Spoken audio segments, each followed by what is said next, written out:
de calor. Hay, hay diferentes tipos de quemaduras que pueden ser por fuentes radiantes de calor, pero también quemaduras químicas, por electricidad, por eventos mecánicos como la fricción, la cual termina produciendo calor, además del trauma mecánico producido por la fricción, o incluso por radiación. Nos vamos a centrar en la fisiopatología de las quemaduras térmicas y eléctricas, aunque todos los otros mecanismos comparten la gran mayoría de eventos fisiopatológicos de los que vamos a hablar. Se definen diversos tipos de quemaduras de acuerdo, por ejemplo, a la profundidad de los tejidos afectados en la piel. Tenemos las de primer grado, que son las superficiales, que solamente afectan la epidermis, solo producen enrojecimiento y dolor. Este tipo de quemadura es el más sencillo de todos y normalmente es una lesión superficial que se recupera sin mayor intervención en pocos días y no requiere de manejos avanzados. Cuando ya avanzamos en profundidad y ya empezamos a comprometer los sustratos de la dermis, de manera parcial hablamos de las quemaduras de segundo grado. Estas quemaduras ya empiezan a comprometer los anexos que se encuentran en la dermis. Ya no solamente vemos el enrojecimiento que se ve en las de primer grado, sino que ya vamos a empezar a ver ampollas, se va a producir un dolor intenso y a partir de las quemaduras de segundo grado de espesor parcial hacia adelante ya empezamos a requerir de una serie de tratamientos e intervenciones especializadas que buscan mejorar la evolución, disminuir las complicaciones. En las de tercer grado ya estamos hablando de espesor total, epidermis y dermis. Esto ya resulta en un daño extenso. Todos los mecanismos fisiopatológicos que se producen en las lesiones de los tejidos ya se desencadenan de manera absoluta y empiezan a producir todas las complicaciones de las que vamos a hablar. Obviamente, aquí también se necesitan múltiples intervenciones, procedimientos, etcétera, dentro de los cuales se encuentra la oxigenación hiperbárica. Ya tenemos el grado más severo de todos, que son las quemaduras de cuarto grado, son aquellas que incluyen todas las estructuras o tejidos que están por debajo de la dermis, es decir, cuando ya tenemos compromiso de fascia, músculo, hueso e incluso órganos, obviamente son las más graves, las que más secuelas tienen, las que más compromiso sistémico generan, y entre más severa es la quemadura, tenemos una mejor oportunidad de todas las intervenciones que hacemos, incluyendo la oxigenación hiperbárica, de mejorar el pronóstico del paciente. ¿Qué pasa con la fisiopatología en líneas generales? Se producen tres zonas que se han intentado definir, pero pues, entendemos que no se produce como un límite específicamente definido entre una y otra, son más bien como zonas de transición de la lesión. Tenemos la zona más afectada o la zona más dañada donde se produjo la mayor concentración de la energía que produjo la quemadura, es la zona de coagulación. Esta es una zona donde se produce un daño total tisular, daño celular total, hay necrosis y en esa zona el daño es completamente irreversible, ese tejido ya no tiene ninguna potencial de recuperación y debe retirarse. Alrededor de la zona de coagulación tenemos la zona de estasis. Es una zona en la que no hay necrosis, pero hay compromiso de la viabilidad de los tejidos a ese nivel. Aquí es donde se empieza a desencadenar toda la zona de inflamación, hay trasudado, empiezan a salir producción de citoquinas, factores vasoconstrictores, respuesta inflamatoria que inicialmente se presenta a nivel local, en la zona de estasis. Y esta zona, debido a todas estas lesiones, empieza a generar eventos de hipoperfusión tisular. Esta es una zona en peligro. Es una zona en la que, según la evolución y el tratamiento, se podría recuperar, pero también entra en riesgo de progresar hacia la necrosis. O sea que esta zona de estasis puede, en casos en los que se complica, eh, convertirse en una extensión de la zona de coagulación, de la zona de necrosis. Finalmente, alrededor de esta zona de estasis tenemos una zona de hiperemia, que es una zona en la que hay efecto de todos los eventos inflamatorios que se han producido en la zona de estasis. Es una zona en la cual no hay hipoperfusión tisular, pero sí hay fenómenos de vasodilatación y edema, todo producto de la inflamación de la zona de estasis. Aquí hay una zona de incremento de flujo sanguíneo. Esa zona no está en riesgo de progresar hacia necrosis, pero si se presentan complicaciones secundarias de la quemadura, no por la lesión primaria, sino complicaciones secundarias como por ejemplo infección, choque séptico o choque hipovolémico que genere una hipoperfusión prolongada, esta zona de hiperemia también puede comprometerse, se puede empezar a convertir en zona de estasis y finalmente terminar convertida en zona de necrosis. Entendemos entonces que estas dos últimas zonas, la zona de estasis y la zona de hiperemia, son las que tienen oportunidad de intervención para disminuir el daño y salvar estos tejidos.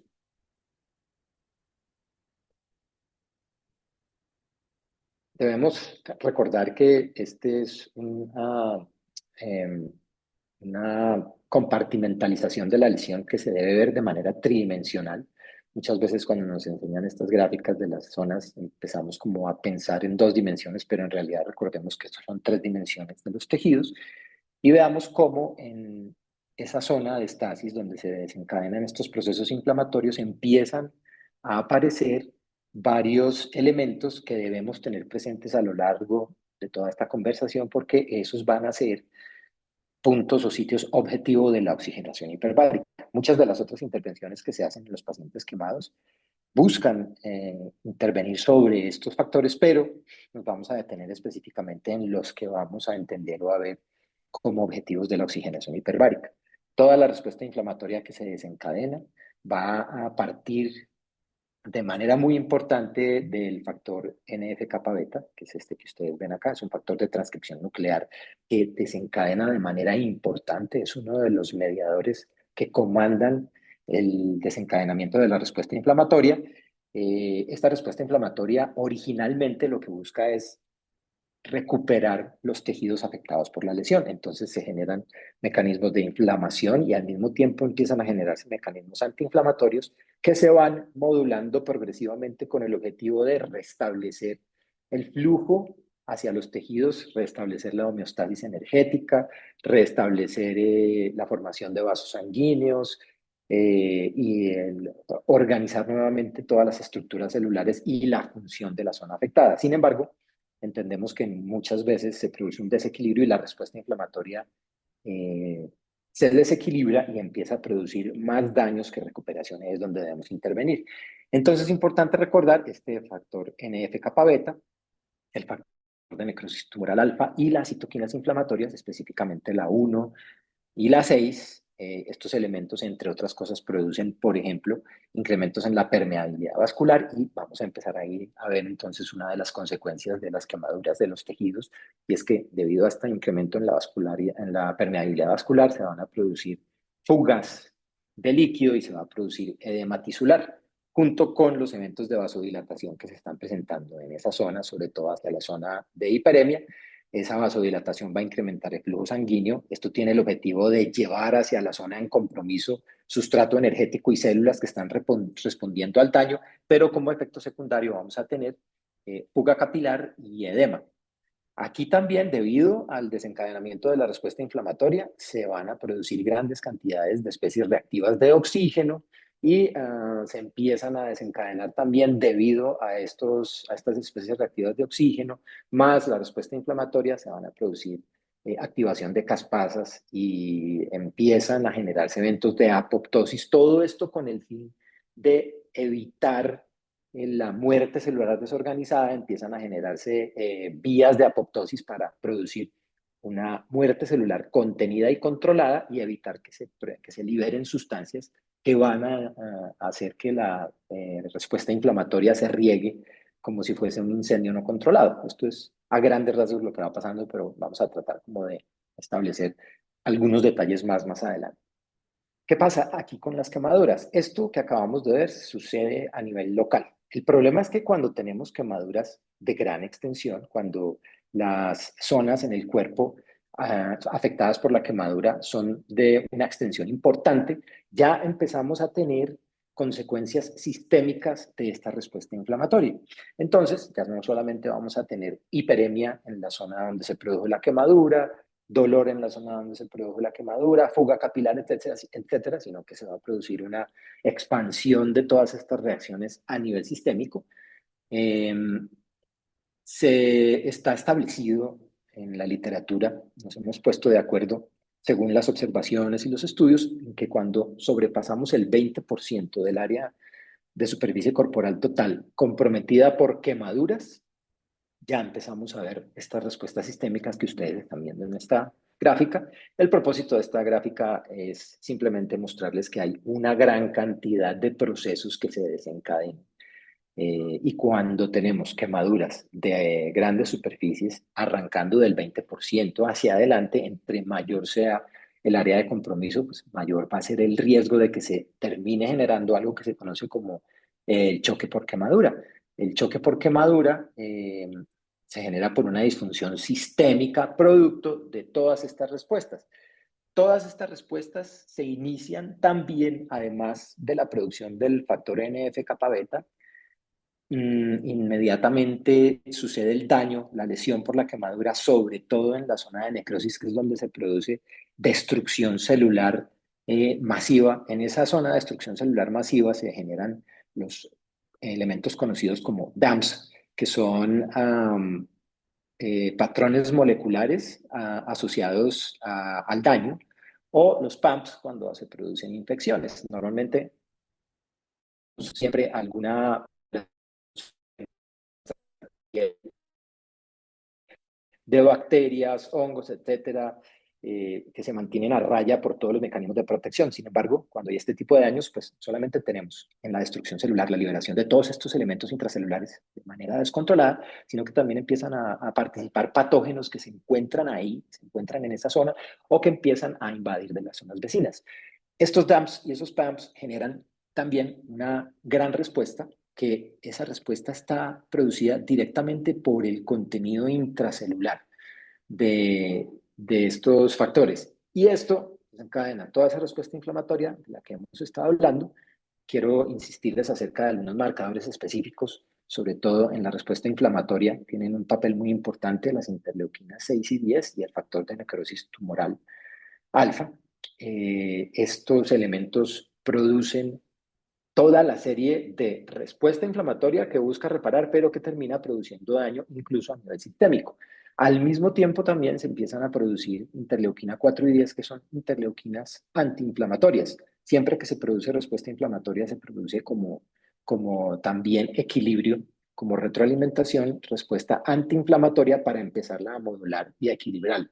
Hay activación de células de varios tipos, de neutrófilos y macrófagos. En un momento hablaremos un poco más de eso, pero obviamente participan enormemente en esa respuesta inflamatoria. Todo esto empieza a generar una demanda importante sobre el organismo, sobre el flujo sanguíneo que debe llegar hacia esa zona, incremento en el gasto cardíaco, respuesta enérgica, el organismo entra en catabolismo, empiezan a generarse respuestas del tipo de cortisol, glucagón, etcétera. Entonces, todo esto genera un incremento en el consumo energético y esto va a empezar a producir, ese incremento en consumo energético va a empezar a producir problemas en la zona de daño, en la zona donde hay problemas. Todo esto se los digo para que lo tengamos presente para cuando veamos los mecanismos del oxígeno hiperbárico. Entonces, en las quemaduras térmicas, para resumir todo esto, las quemaduras térmicas son más o menos el 90% de todas las quemaduras de las que hablamos, entre las térmicas, las eléctricas, químicas, fricción, radiación, etcétera. La gran mayoría son quemaduras térmicas. Tenemos una lesión celular generada por calor y se produce una zona central de destrucción, que es la zona de coagulación. Tenemos una activación de respuesta inflamatoria, que este es un evento principal que participa en todos los problemas que se generan en la zona. Hay liberación de citoquinas, asisten células inmunitarias a la zona. Todo esto empieza a producir todos los problemas que vemos y se genera además un compromiso del flujo sanguíneo. El compromiso del flujo sanguíneo se presenta por dos causas principales. La primera es por destrucción directa de todos los capilares, sobre todo en la zona de coagulación, pero en la zona de estasis también. Y segundo, toda esta respuesta inflamatoria va a empezar a producir eventos de isquemia e isquemia reperfusión. Ya vamos a ver con más detalle de qué se trata eso. De modo que el compromiso del flujo sanguíneo va a estar desencadenado primero por una lesión mecánica, pero luego por una lesión secundaria por todos estos mediadores, por eventos trombóticos, por edema, por disminución del aporte de oxígeno hacia la zona, donde participamos también en la recuperación a través del oxígeno hiperbárico. En las quemaduras eléctricas hay algunas particularidades, y es que en las quemaduras eléctricas hay un flujo de corriente eléctrica a través de los tejidos del organismo y ese flujo va a estar dado por la zona de contacto del paciente con la fuente de corriente eléctrica en caso de que se trate de una lesión eléctrica, por ejemplo, por un cable. Tenemos diferentes tipos de lesiones por corriente eléctrica, algunas se dan por arcos de corriente. Esa quemadura eléctrica por arcos de corriente se da por el calor irradiado por el arco eléctrico. Entonces no vamos a ver puntos de entrada y de salida o puntos de contacto, como se le llama, porque muchas veces es difícil identificar cuál es el punto de entrada y de salida. La característica principal que tiene esta corriente eléctrica es que la lesión se va a producir por las mayores zonas de resistencia que tiene el cuerpo al avance de esta electricidad. Zonas con buena conducción eléctrica, o sea, zonas altamente hidratadas con alto contenido de líquido electrolitos, son zonas que permiten un mejor flujo de la corriente pasa rápidamente, si no se genera mucha resistencia, no se genera mucho calor. El problema es que nuestro cuerpo tiene varios órganos o varias estructuras que tienen menor contenido de líquido y tienen una mayor resistencia al flujo de la corriente eléctrica y esto va a generar calor cuando pasan ese flujo de electrones de la corriente eléctrica. Órganos como la piel, grasa, huesos, son zonas de baja conducción eléctrica y ahí es donde se va a generar la mayor cantidad de calor y entre más voltaje tenga el flujo eléctrico al que está sometida la víctima, entre más voltaje tenga, más calor va a generar ese paso por esas zonas de mayor resistencia y ahí es donde se producen los daños. Las quemaduras eléctricas se dividen a grandes rasgos en las de alto voltaje y de bajo voltaje. El punto de corte son los 1000 voltios. Las de bajo voltaje son aquellas por debajo de 1000 voltios y las de alto voltaje por arriba de los 1000 voltios. Tenemos ahí, pueden ustedes ver, hay otros tipos de lesiones, por ejemplo, por rayos, el lightning, que son lesiones de altísimo voltaje. Ya no recuerdo bien, pero estamos hablando como del rango de megavatios, si no estoy mal, cuando estamos hablando, o sea, de millones de vatios, cuando estamos hablando de una lesión por un rayo, pero las lesiones por los rayos son de muy corto tiempo, son un golpe directo de muy corto tiempo. Y ya tenemos también pues, los diferentes tipos de lesiones producidas por los diferentes tipos de corriente, corriente directa, corriente alterna, etcétera. Pero al final, el punto importante es que tenemos efectos por el aumento de resistencia o la resistencia que generan los tejidos de nuestro organismo y la generación de calor que produce daños directos sobre esos órganos y daños secundarios sobre los órganos vecinos. Tenemos esos daños directos se producen por despolarización que se produce en todas las células por el paso de ese flujo de electrones y electroporación. La electroporación es simplemente la formación de poros en la membrana celular producto del paso de esta corriente eléctrica. Y hay daños indirectos que se producen por la lesión térmica, como les explicaba, por la resistencia de los tejidos. Esto genera calor y ese calor genera el daño en los tejidos. Además, se producen daños secundarios por trauma mecánico. Muchas veces tenemos trabajadores de líneas de alta tensión que tienen un choque eléctrico, tienen una lesión inicial por quemadura térmica por efecto de la electricidad, pero además se caen del lugar del que están trabajando o son despedidos, salen expelidos y pues tienen un trauma secundario y luego vienen las quemaduras secundarias que son las que se producen por ignición de la ropa o de los elementos que tienen encima de su piel. Entonces son lesiones realmente complejas.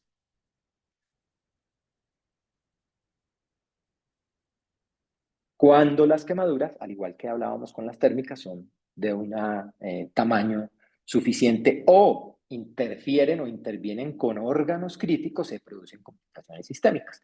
Aquí hay una particularidad con las quemaduras eléctricas y es que no se necesita una quemadura de gran extensión o incluso de altísimo voltaje para que si el arco de flujo de los electrones pasa por el tórax, puede producir arritmias cardíacas que pueden ser potencialmente mortales, más aún si el paciente o si la persona tiene alguna comorbilidad o alguna situación de su salud cardiovascular que lo haga prono a tener arritmias, pues este choque eléctrico puede desencadenar una arritmia que muchas veces puede ser mortal.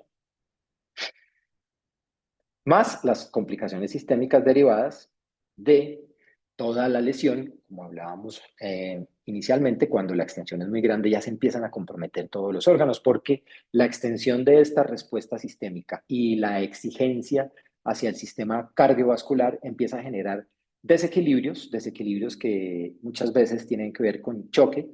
Se produce choque por la fuga capilar, por hipovolemia por fuga capilar y no por sangrado, y todo esto empieza a generar problemas. Aquí les quiero llamar la atención acerca del compromiso importante que presenta el sistema gastrointestinal en este tipo de situaciones. Frente a quemaduras de grandes extensiones, por arriba del 30%, cuando ya se empiezan a producir complicaciones sistémicas, una situación que se empieza a presentar de manera acelerada es una atrofia de las vellosidades en los intestinos y traslocación bacteriana, lo cual puede terminar produciendo una sepsis y una disfunción orgánica, sumado a los problemas que se producen por las quemaduras.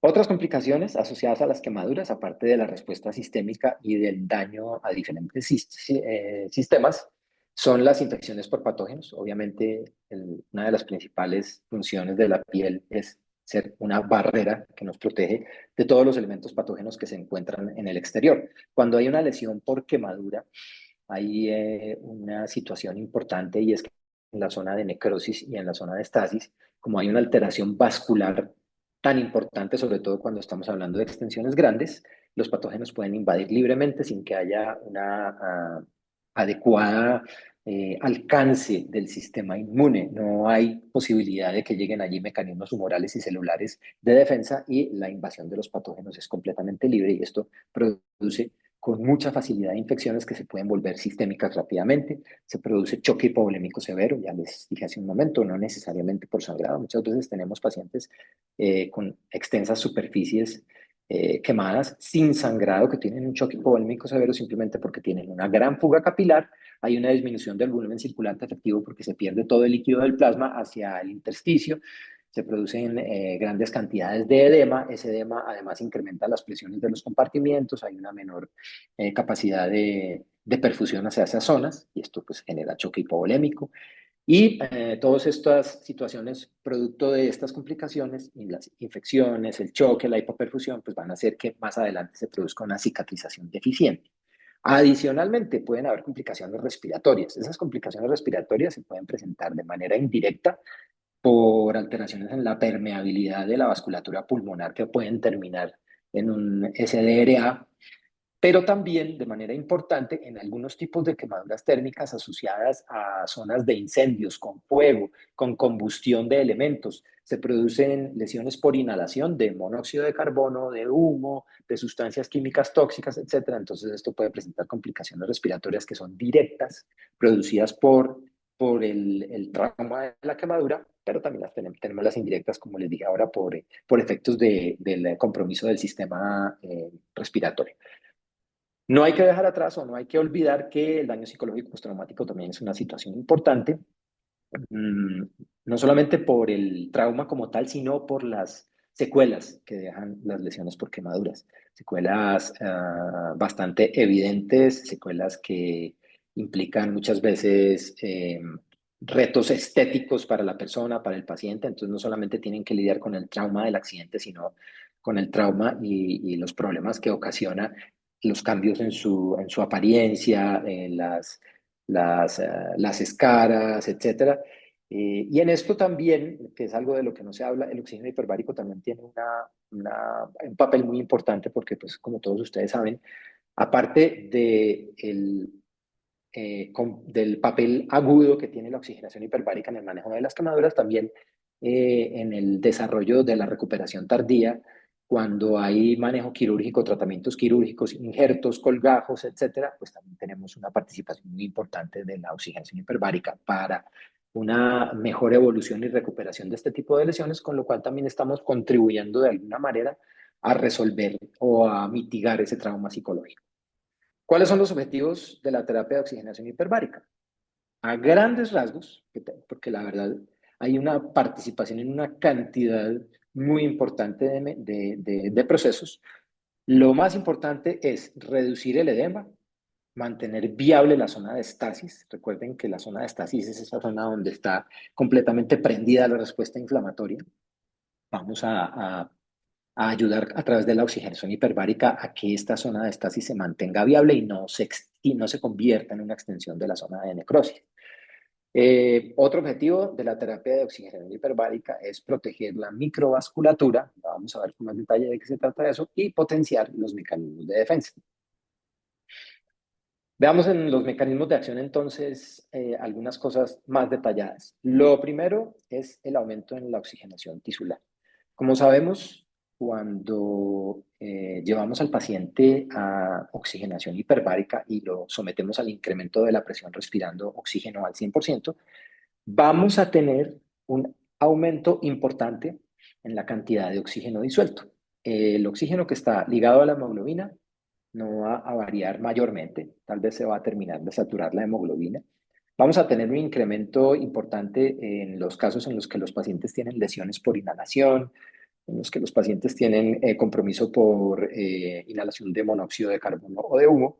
En este caso tenemos un trastorno de oxigenación directamente relacionado con una hemoglobina que no está adecuadamente saturada, pero definitivamente también el oxígeno disuelto en sangre está por debajo de los límites de normalidad. Cuando nos vamos al medio hiperbárico, se nos termina de saturar la hemoglobina, pero esto es marginal. El objetivo aquí es que elevemos la cantidad de oxígeno disuelto en sangre. Ya sabemos que esto se logra de manera importante, suficientemente alta como para que a 3 atmósferas de presión ya tengamos una cantidad de oxígeno disuelto en sangre suficiente para mantener la homeostasis sin participación de la hemoglobina. Esto va a permitir entonces que el oxígeno, todo ese oxígeno disuelto en tejidos, por difusión aumente los radios de influencia a partir de los capilares hacia los tejidos circundantes. Con esto entonces vamos a empezar a afectar de manera positiva la zona de estasis, es una zona en la que hay un compromiso por hipoperfusión.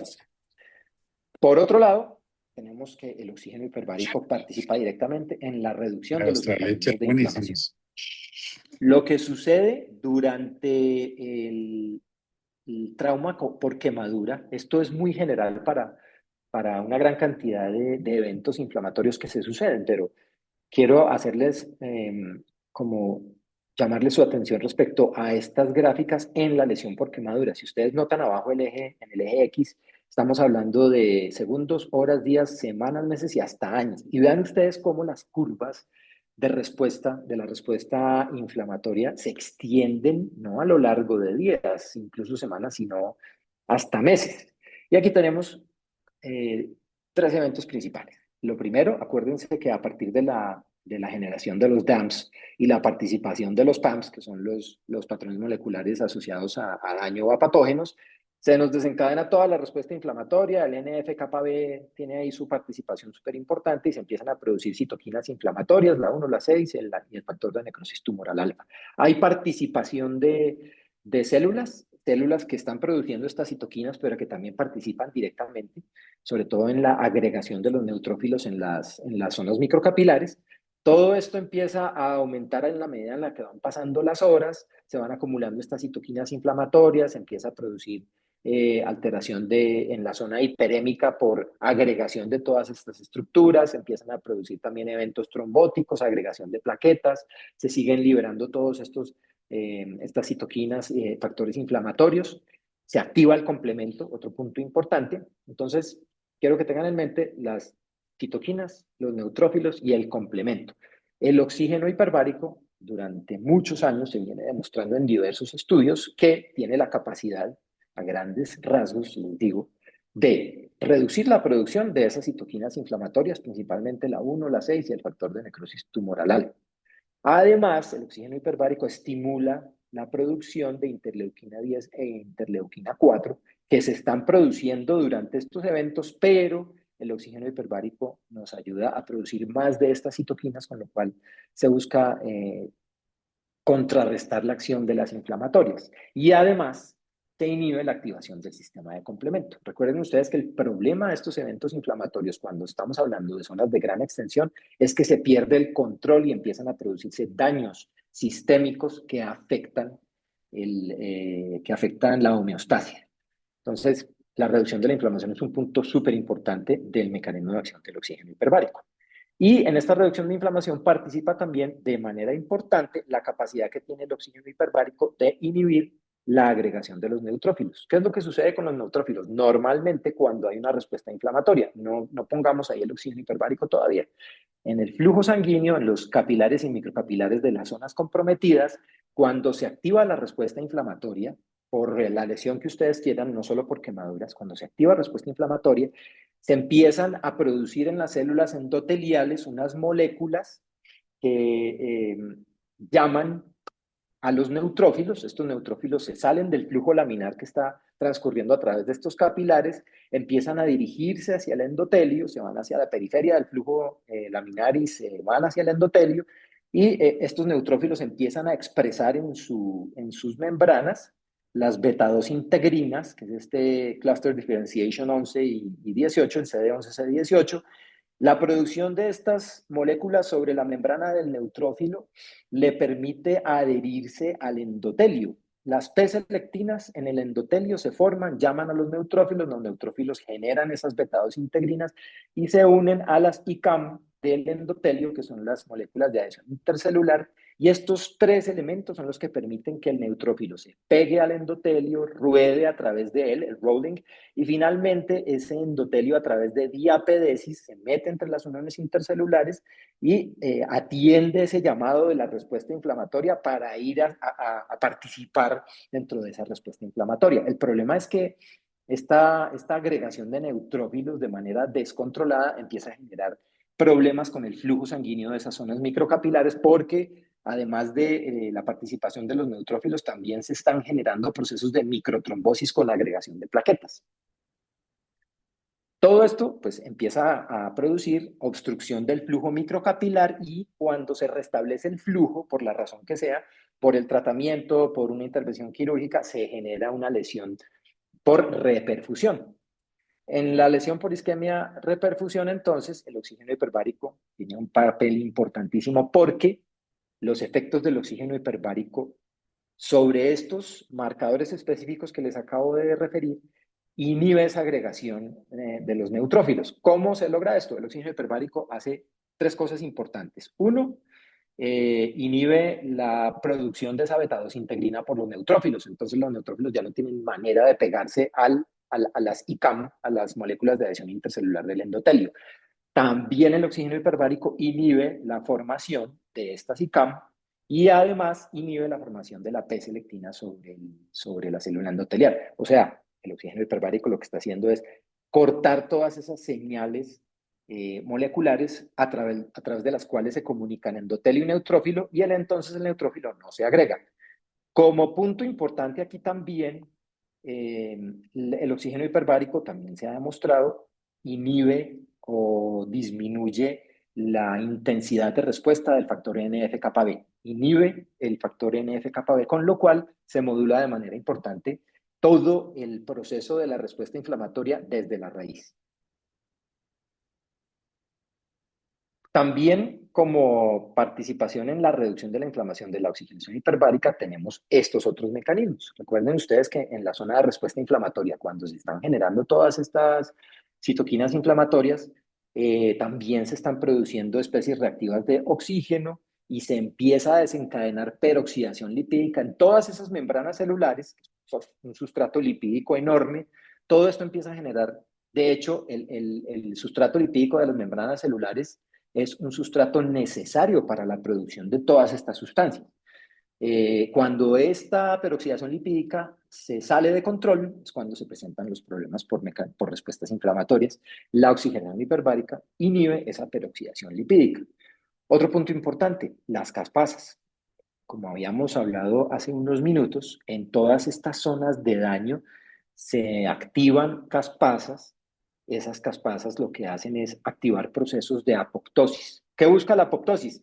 Que las zonas donde hay daño celular que se está extendiendo, la idea es que la apoptosis permita que la muerte de esas células dañadas sea muerte controlada, que se produzcan vesículas de membrana celular que contengan todos estos organelos y sustancias, calcio, especies reactivas de oxígeno contenidos. Entonces lo que están haciendo es una destrucción controlada para evitar una respuesta, una liberación masiva no controlada de todos estos elementos, dentro de los cuales esos son los DAMPs. Las caspasas activan los procesos de apoptosis. El problema es que también estos procesos de apoptosis se pueden extender de manera descontrolada y el oxígeno hiperbárico suprime la formación de estas caspasas. Otra cosa importante, el oxígeno hiperbárico mejora la deformabilidad eritrocitaria, como ustedes recuerdan en la gráfica de los capilares con neutrófilos agregados y trombos de plaquetas. Obviamente el paso de los eritrocitos a través de estas zonas va a ser bastante difícil. Si tenemos eritrocitos que están expuestos a zonas hipóxicas, van a tener una peor reología, una deformabilidad mucho menor, y el transcurso de los eritrocitos a través de estos microcapilares va a ser mínimo o nulo, por lo tanto no vamos a poder transportar oxígeno. Gracias al incremento de la oxigenación de estas zonas, los eritrocitos recuperan esta reología y pueden llegar más adelante para llevar el oxígeno. Y además se produce una optimización debido a esto del metabolismo aerobio de la glucosa en el tejido lesionado. Recuerden que los tejidos lesionados están teniendo zonas de hipoxia. En esas zonas de hipoxia se está produciendo el factor inducible por hipoxia. Ahora vamos a hablar de él, y ese factor inducible por hipoxia lo que va a hacer entre todas las funciones que tiene, ese factor inducible de hipoxia lo que va a hacer es empezar a hacer, dirigir la producción de energía hacia la producción anaerobia, porque es zonas con compromiso circulatorio, zonas hipóxicas. El problema es que esto es más costoso energéticamente porque se produce menos energía. La llegada de oxígeno hiperbárico hacia estas zonas empieza a equilibrar otra vez el metabolismo hacia la zona aeróbica. Y otro punto importante de la participación del oxígeno hiperbárico en el manejo de las quemaduras es la estimulación de la angiogénesis. ¿Qué pasa en estas zonas en las que hay daño? En estas zonas en las que hay daño, en la zona de necrosis, hay destrucción de microcapilares. Y en la zona de estasis, no hay destrucción de capilares, pero hay capilares comprometidos porque hay una fuga capilar, hay un incremento de la presión intersticial, hay zonas con hipoperfusión y con hipoxia, y esto empieza a generar vasoconstricción hipóxica. Entonces son zonas en las que se empiezan a producir alteraciones en la perfusión por efectos de daño sobre redes microcapilares. Quiero llamarles la atención acerca de la participación del factor inducible por hipoxia, el HIF. ¿Qué es lo que sucede normalmente? Todavía no estamos hablando aquí de oxígeno hiperbárico con este HIF. Miren en la parte de arriba donde dice normoxia. Lo que sucede normalmente en un tejido normóxico es que nosotros tenemos dentro de las células mitocondrias. Las mitocondrias tienen la cadena respiratoria en sus membranas internas y están produciendo, a través del metabolismo de oxígeno y glucosa, están produciendo ATP constantemente y están produciendo radicales o especies reactivas de oxígeno, que son estos puntos amarillos que ustedes ven. Esos radicales libres de oxígeno generados por la mitocondria en ambientes normóxicos están en unas cantidades controladas, en unas cantidades pequeñas, están siendo además eh, reciclados por los sistemas antioxidantes, y las células tienen el dominio de la prolil hidroxilasa, que es una molécula que mantiene hidroxilado. Ese dominio de la prolil hidroxilasa mantiene hidroxilado el factor inducible por hipoxia. ¿Qué quiere decir que lo mantiene hidroxilado? Lo mantiene inactivo. Cuando se hidroxila el HIF, ese HIF no hace nada, se degrada, y ese HIF es como una molécula que está en espera a cuando haya hipoxia, vamos a utilizarlo. ¿Qué pasa cuando hay hipoxia? Cuando hay hipoxia, las mitocondrias empiezan a generar más especies reactivas de oxígeno, entre otras porque se empiezan a desencadenar eventos de metabolismo anaerobio. Al generarse más especies reactivas de oxígeno y en ese momento, como no tenemos oxígeno, estamos en un ambiente hipóxico, no vamos a tener participación de tantos antioxidantes como los que teníamos en un ambiente normóxico, se van a generar más radicales libres o más especies reactivas de oxígeno mitocondriales que van a inactivar el dominio de la prolilhidroxilasa, evitando que se hidroxile el GIF1 alfa. Cuando no se hidroxila, este GIF1 alfa se activa, se conecta con el GIF1 beta del núcleo y genera la regulación de más de 100 genes que producen actividades para defenderme de la hipoxia. No les voy a decir todos los 100, pues de hecho no soy capaz de decir los 100, pero los más importantes son el GIF1 en una situación de hipoxia, cuando se activa, produce factor de crecimiento vascular endotelial. Este factor de crecimiento vascular endotelial es fundamental para que se produzca vasodilatación y neovascularización, como su nombre lo dice, es un factor de crecimiento vascular endotelial. No hay que explicar mucho esto. Entonces, se empiezan no solamente a vasodilatar esos lechos microcapilares que estaban con vasoconstricción hipóxica más el edema, sino que además se empiezan a producir todas las señales moleculares para que se empiezan a producir nuevos vasos. Ese factor de crecimiento vascular endotelial es fundamental para esto y se aumenta su producción gracias en gran parte al GIF1 alfa. El GIF1 alfa tiene otra cantidad de funciones. Por ejemplo, desencadena o activa enzimas glicolíticas para producir ATP de manera anaerobia, produce otras enzimas que disminuyen la tasa metabólica basal del sistema respiratorio, porque si yo estoy en un evento de hipoxia, pues en este no es el momento de hacer que el sistema respiratorio gaste energía si no estoy teniendo oxígeno para conseguirlo.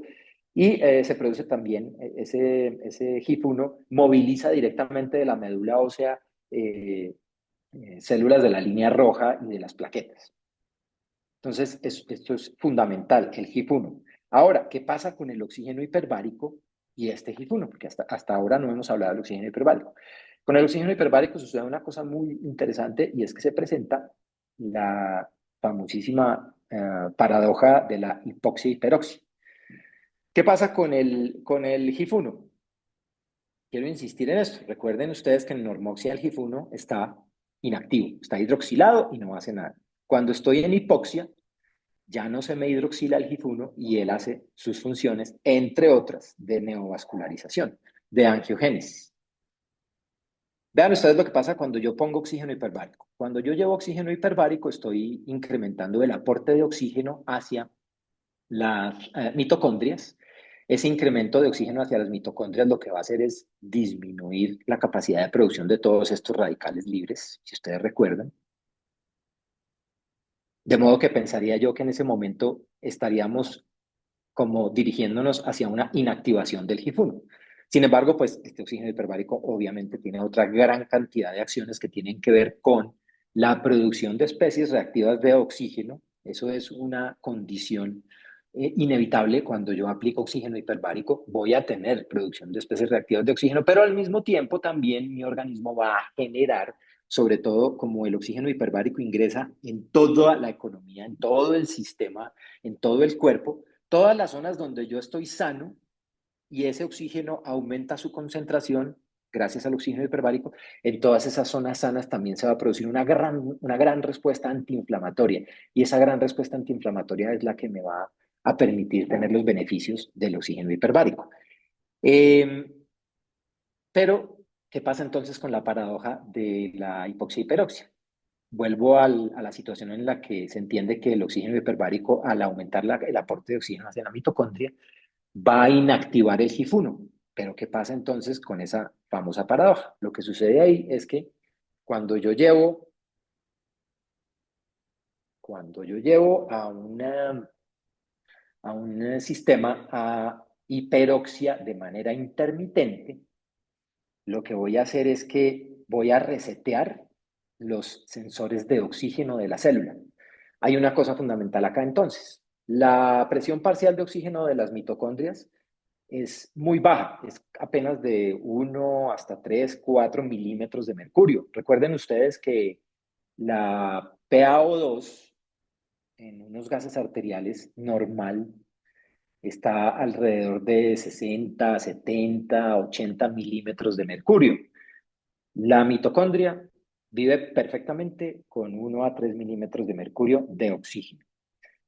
Con 1 a 3 milímetros de mercurio de presión parcial de oxígeno es suficiente para que se mantenga inactivo el HIF. Cuando yo bajo ese nivel de oxígeno, se activan especies reactivas de oxígeno que permiten que el HIF actúe.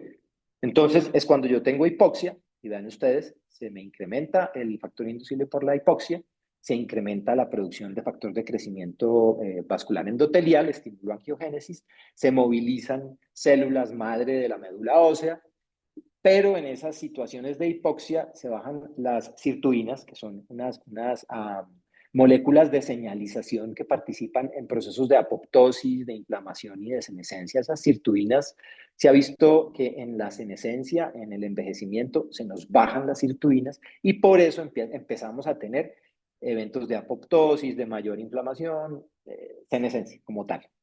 Y además, en situaciones de hipoxia, tengo menor biogénesis mitocondrial. Todo esto genera daño tisular.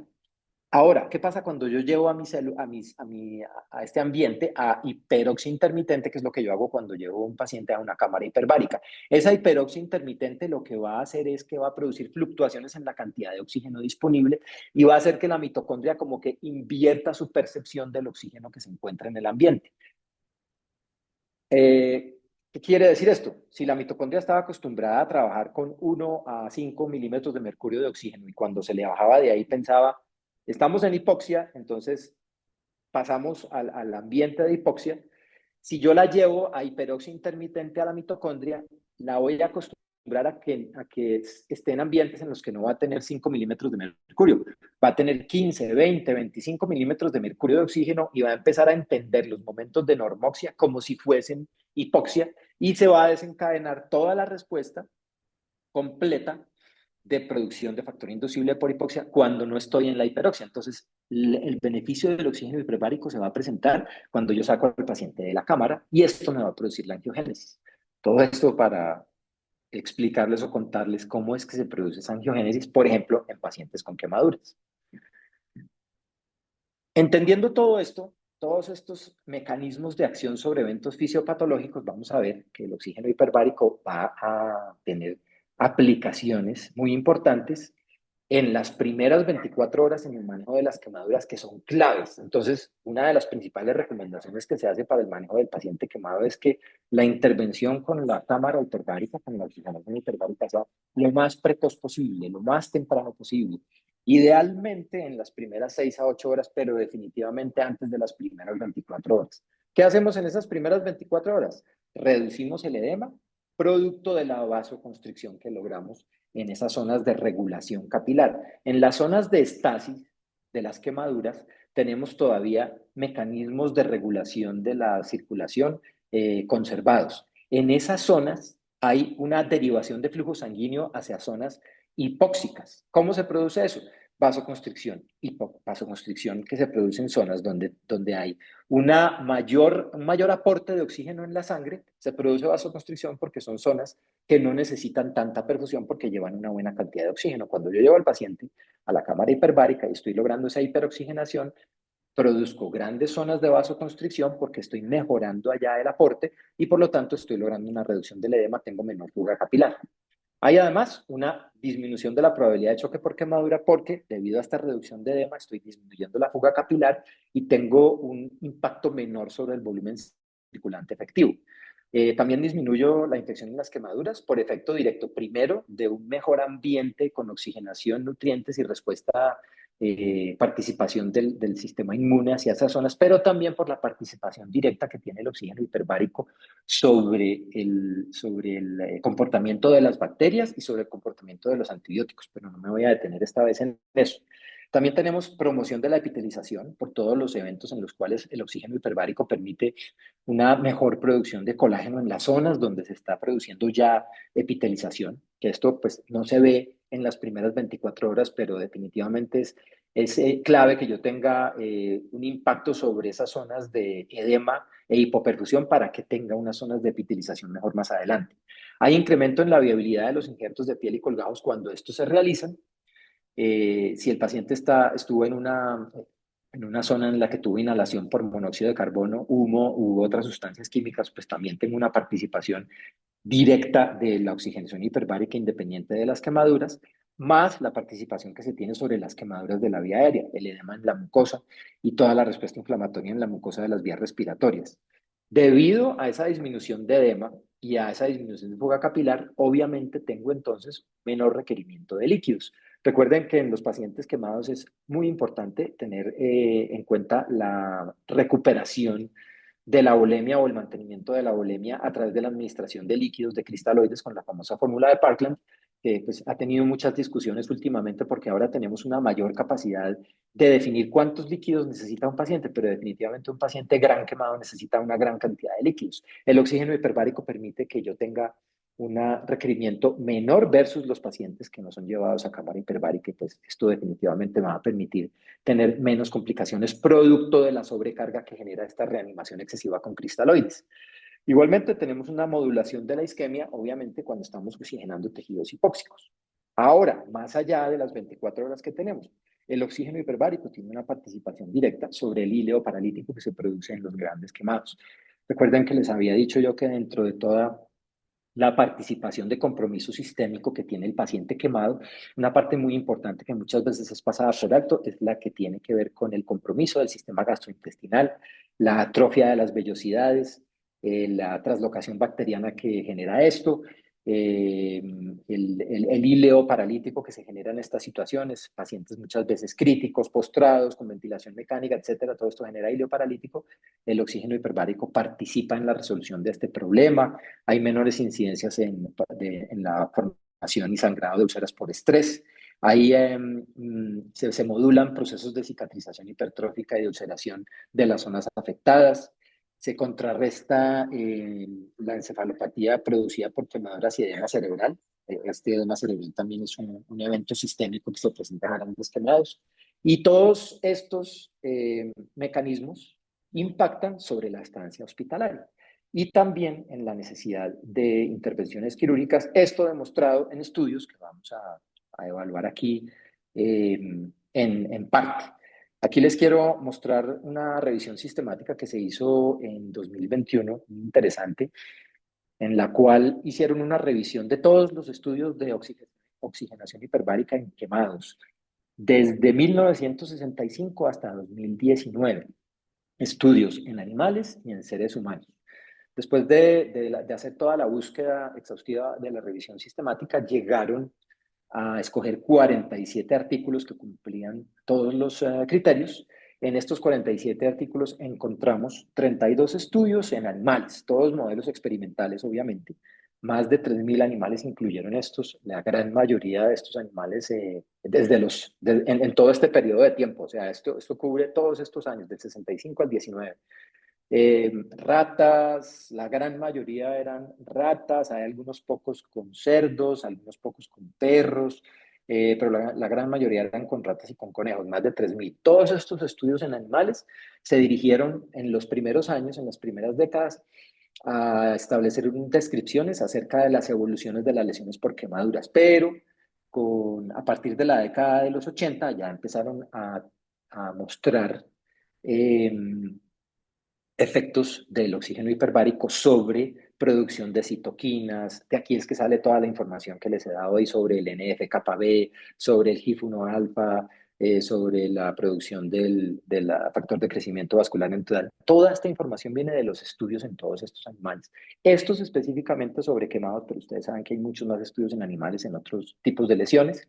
Y estos estudios durante estas décadas también incluyeron 4 estudios en voluntarios humanos. Vean ustedes, llamativo que apenas 4 estudios en voluntarios humanos se han hecho. Apenas 58 humanos han sido estudiados de manera adecuada durante todas estas décadas. Y 11 estudios clínicos que incluyen series de casos que llegan a cubrir una cantidad de 2.208 pacientes. Llamo a ustedes la atención sobre la deficiencia que tenemos en este aspecto de evidencia de calidad y eso es lo que ha participado en la ausencia de recomendaciones claras de otras asociaciones médicas que no tengan que ver con oxigenación hiperbárica para que se utilice oxígeno hiperbárico en el manejo de quemados. Como ustedes pueden ver, pues la evidencia no es tan sólida, la evidencia no es tan robusta como para permitir que se establezca una recomendación directa y obligatoria a partir de, por ejemplo, la Asociación Americana de Quemaduras o asociaciones de cirugía plástica, etcétera. La razón no es que el oxígeno hiperbárico no sirva, la razón es que no hemos logrado construir evidencia suficiente para que se permita incluir en todos los protocolos de manejo. Además, pues también hay una heterogeneidad importante en los estudios porque hay múltiples protocolos, ya les voy a mostrar algunos de ellos. Vean ustedes los estudios en humanos, ya les conté lo que se hizo en animales. ¿En humanos qué hicieron? En los 4 estudios de voluntarios, que incluyeron 58 personas, lo que hicieron fue hacer unos modelos de quemaduras muy pequeñas, eh, de milímetros, con radiación ultravioleta, perdón, en los brazos.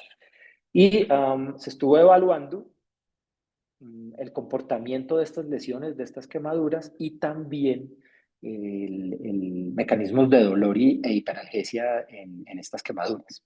Los estudios clínicos son los que les quiero mostrar acá. Una descripción muy resumida de qué hicieron todos estos estudios clínicos. Recuerden ustedes que cubren 2.208 pacientes. Todos incluyeron quemaduras de espesor parcial o total, es decir, de segundo grado en adelante.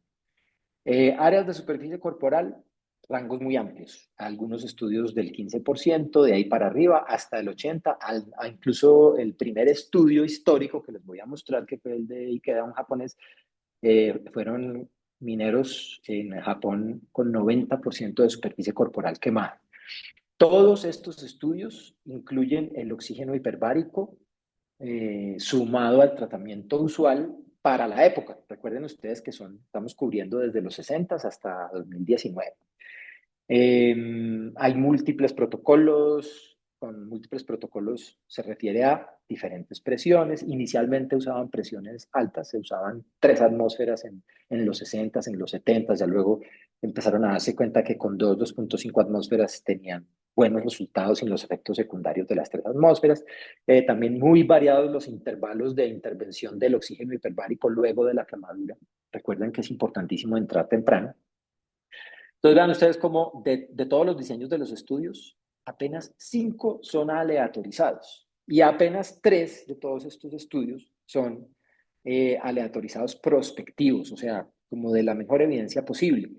Las áreas de superficie corporal total, como les dije yo, pues son muy variadas, todos son de espesor total o parcial.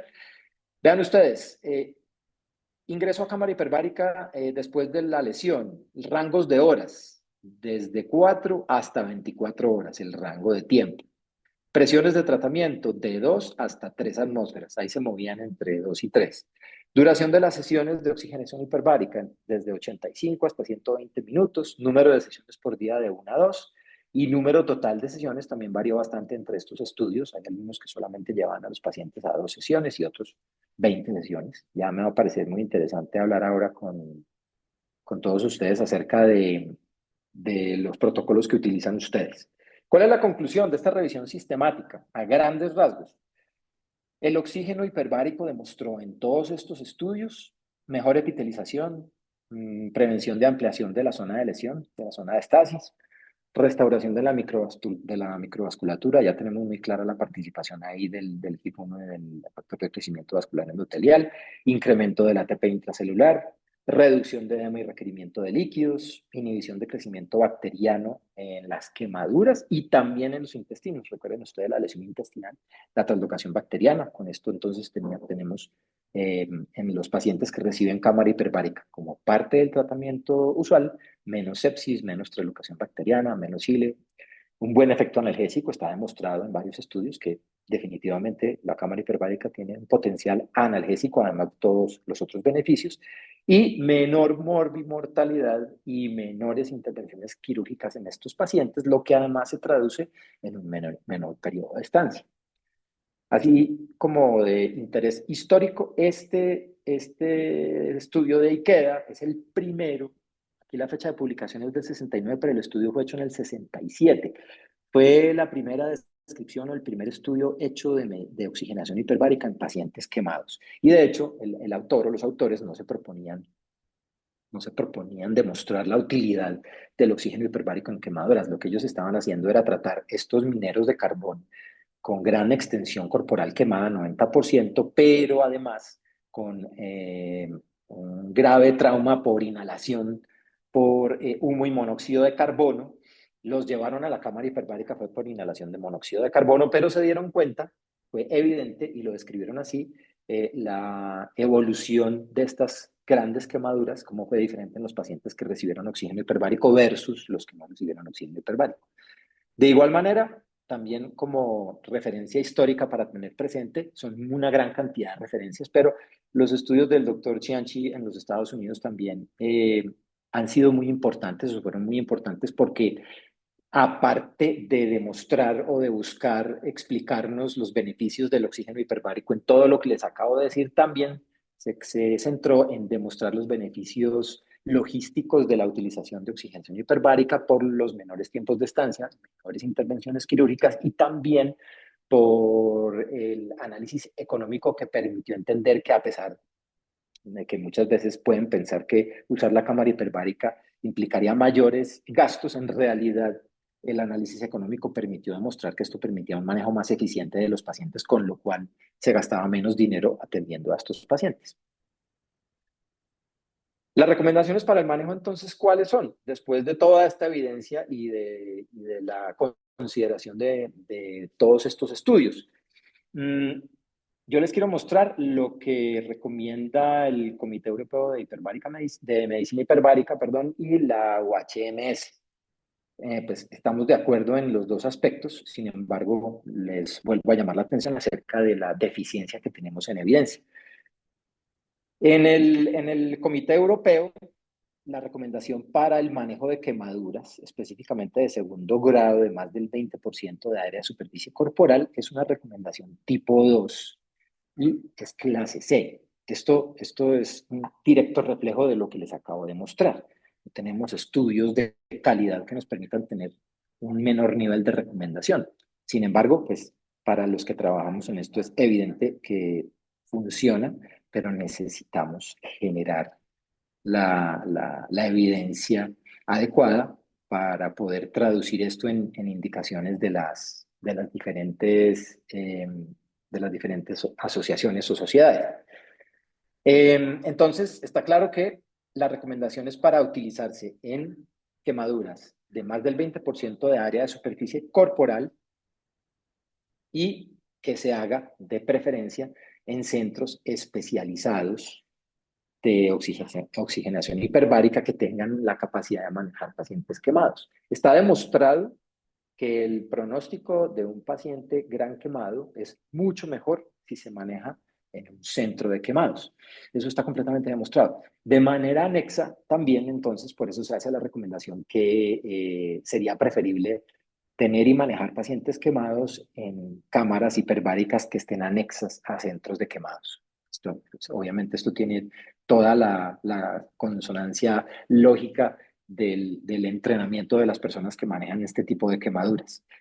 Se sugiere que además, si no se tiene esta extensión de área de superficie corporal del 20%, si es menor, pero se compromete zonas especiales como la cara, el cuello, las manos, los pies y el perineo, también se benefician de la oxigenación hiperbárica independientemente de la superficie corporal comprometida. Y se sugiere que se inicie rápidamente, ojalá en las primeras 6 o al menos en las primeras 8 horas después de la lesión. El problema aquí es que todos estos mecanismos que les mostré ahora se montan en todas estas primeras horas y la oportunidad de modularlos y de detener todas estas cascadas se presenta en estas primeras horas. Si yo me tardo más de 24 horas, pues ya no voy a tener oportunidad de, de participar en esto porque ya todas estas cascadas van a estar montadas. Dame un segundo creo que me falta una cosa aquí.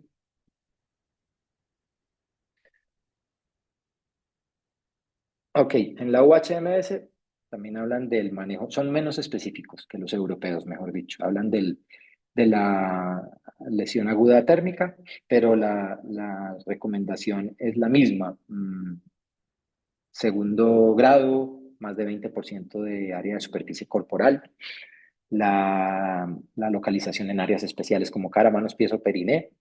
Obviamente, si tenemos lesiones por inhalación, también se recomienda que los pacientes sean llevados a la cámara hiperbárica y considerar también en los pacientes en los que tenemos necesidad de intervenciones quirúrgicas, sobre todo si tenemos pacientes que tienen riesgo de cicatrización no adecuada por alteraciones de perfusión, infección, edemas, etcétera, pues también son pacientes candidatos a la cámara hiperbárica y en injertos de piel y colgados en riesgo o comprometidos o en zonas de intervención quirúrgica muy extensas. No necesariamente tienen por qué estar comprometidas, pero que sean muy extensas y que tengan yo zonas de edema muy grandes, pues también tenemos oportunidad de participar.